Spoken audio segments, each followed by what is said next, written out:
Je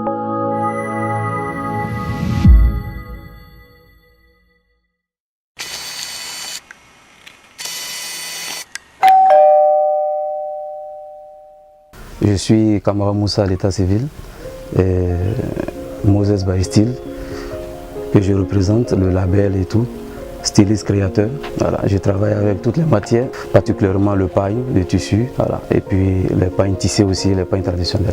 Depuis déjà le bas âge, on a aimé la mode, on a voulu faire la mode et puis ensuite on est allé à l'apprentissage. J'ai appris sur le tas, mais la mode étant dans le corps, je dirais, tout est parti tout seul. Après l'apprentissage sur le tas, j'ai commencé à me perfectionner de grands ateliers en grands ateliers jusqu'à créer Moses by Style, à m'installer à mon propre compte. Les difficultés, j'en ai connues et puis en même temps, j'essaie de les minimiser. Mais par contre, il y a forcément des périodes où, quand tu n'arrives pas à avoir un certain nombre de clients, ça, il y a peut-être 10 ans en arrière, quand tu n'arrives pas à avoir un certain nombre de clients, quand tu n'arrives pas à payer ton loyer à temps et autres, bon, c'est vrai que ça te fait basculer, tu doutes, tu te demandes si, et puis bon, tu essaies de tenir vraiment la dragée haute, tu essaies de terminer ce que tu as commencé entre griffes parce que tu as sacrifié beaucoup de choses pour ça.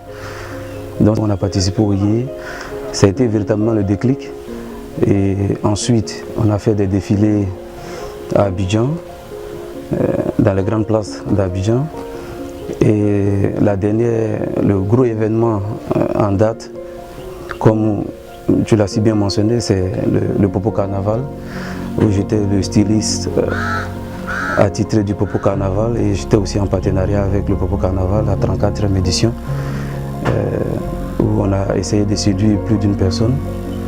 Et ensuite, on continue encore le petit bonhomme de chemin.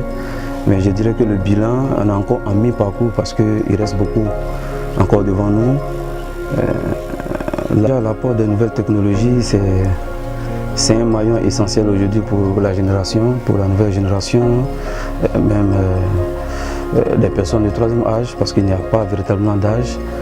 Et en même temps, c'est une opportunité pour nous jeunes, qui essayons avec le moyen que nous pouvons de pouvoir cibler une grande clientèle, et tout ce qui est réseaux sociaux et tout, ça nous facilite encore la tâche, l'accès à pouvoir convaincre plus d'une personne, parce qu'aujourd'hui à travers Twitter, à travers Facebook, Instagram et autres, on peut voir déjà ton catalogue sans même forcément se déplacer et venir dans ton atelier, et puis ensuite prendre ton contact et puis te joindre carrément jusqu'à venir dans ton atelier.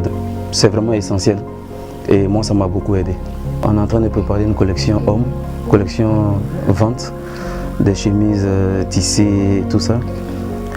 Et l'atelier est en train de se réorganiser pour pouvoir faire de l'industrie à l'intérieur, en même temps qu'on sait les clients, mais en même temps aussi on doit pouvoir faire l'industrie, la confection à grande échelle.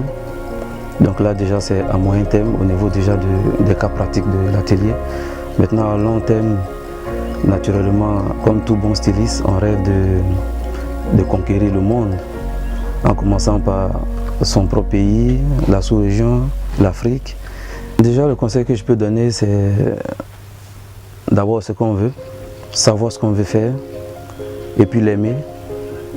À partir de là, tout se dessine. Parce que les difficultés, on en rencontre tous les jours. Tous les jours, même quand aujourd'hui on voit quelqu'un dans une grosse voiture, on pense qu'il est arrivé, mais il a ses difficultés aussi à son niveau. Donc aux jeunes, déjà, je peux leur faire comprendre que le premier objectif, c'est de choisir ce qu'on veut faire, ensuite de l'aimer. C'est à partir de l'amour qu'on porte, l'intérêt qu'on porte à ce qu'on a choisi, qu'on a tout ce qu'il faut comme encouragement personnel même pour y arriver.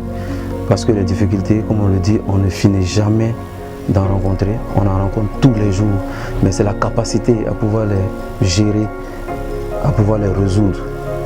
C'est là pour moi l'homme fort en fait. Actuel a pour tendance de baigner dans la facilité, d'être envieux d'une mature vue, des grosses voitures ici et là. On ne sait jamais comment ces gens-là se sont arrangés pour avoir.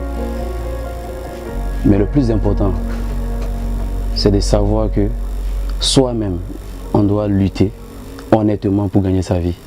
J'incite tous les jeunes, sans exception, à lutter pour s'en sortir, à grouiller comme on le dit pour s'en sortir de façon honnête. Et moi, j'ai pour ambition d'aller devant et de réussir parce que je suis né pour briller.